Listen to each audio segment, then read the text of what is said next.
Well folks, welcome to the garage roof project. Okay, so I've measured on the inside at 270 and it's telling me that the wee divots are just over there. So there you go.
To get it right, 367.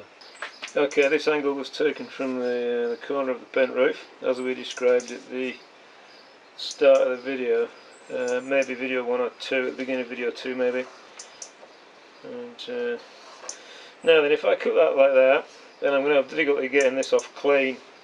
So I'm going to shift it back about a centimetre. And that's the reason why, if you want to know. But I have planned this project with plenty of spare, so don't worry.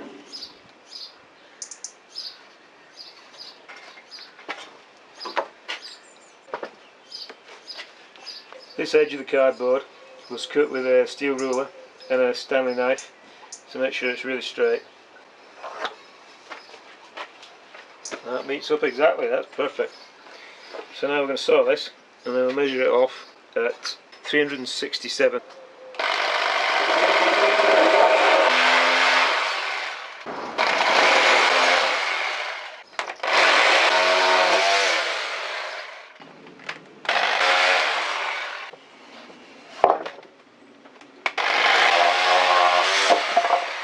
So now, the moment of truth.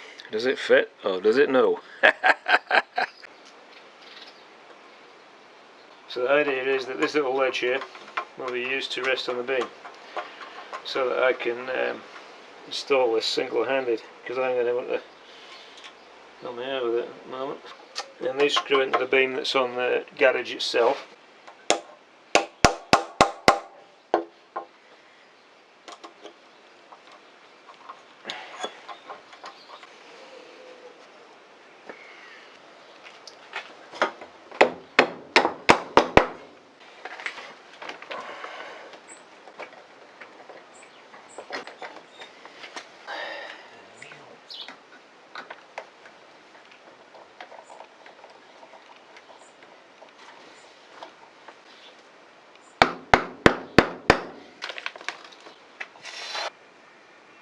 Okay, so we're now on to the next beam, and we've cleared a spot there. You can see just there in the middle there, we've marked it just where it's got to go. If we swing around here, now you see I've propped the tin up a little bit with the stick there, and that's where we're going to saw it. This area here is going to need to do a bit of clearing on that, just to clear it off a bit. If we look here, this is the one we just installed. Still got a little bit of work to do on the cross struts there. We've got one end in. If we look at the other end, you can see we've got the other end in too. And again, there's still a lower part of the joist hanger to put in there, just to hold this roof on. It's by the way, this is a lightweight roof that's going to go on here. It doesn't need a lot of heavy support.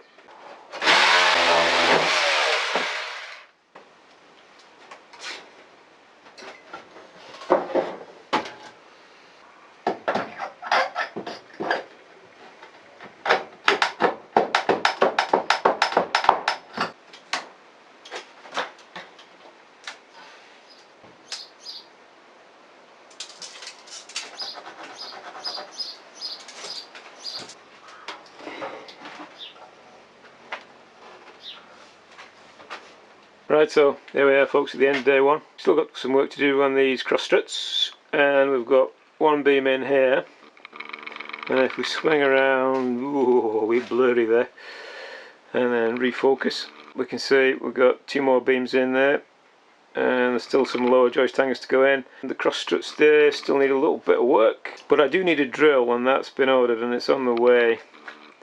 It's not something I normally have, so there you go, the other end's done up there. And that roof has now got some good support. So if we look at the end there, there's one more to go in, and that'll be done probably tomorrow. A little bit more difficult, there's a lot of wood and stuff in the way, as you can see at either end. It's a typical garage. Alright folks, so we've done one further piece of work. You can just see there where I tip my finger is. We put a lower joist bracket in with some beefier screws, as we said we would earlier on. So if we come around and have a look here, you can see we've put some screws into the beam there to make sure these don't slip. And we might put a few more in, but I think that we'll just leave it at that. So there's a closer picture of what we've done. Put some beefier screws in with some beefier joist hangers. And the top ones, remember, we used to locate the joists on the existing garage. So if I just pan across, you can see we've got one in there, and just as we said we would, we put 2 in here. And these are modern beams rather than the old-fashioned Imperial. We've now got one at the end, and this is the bit of the roof that's held on with rocks. Anyway folks, that brings us to the end of this first little video. Thanks very much for watching. We will next be peeling the roof off, and so I guess you want to catch up with that one when it comes out. Thanks very much. Bye.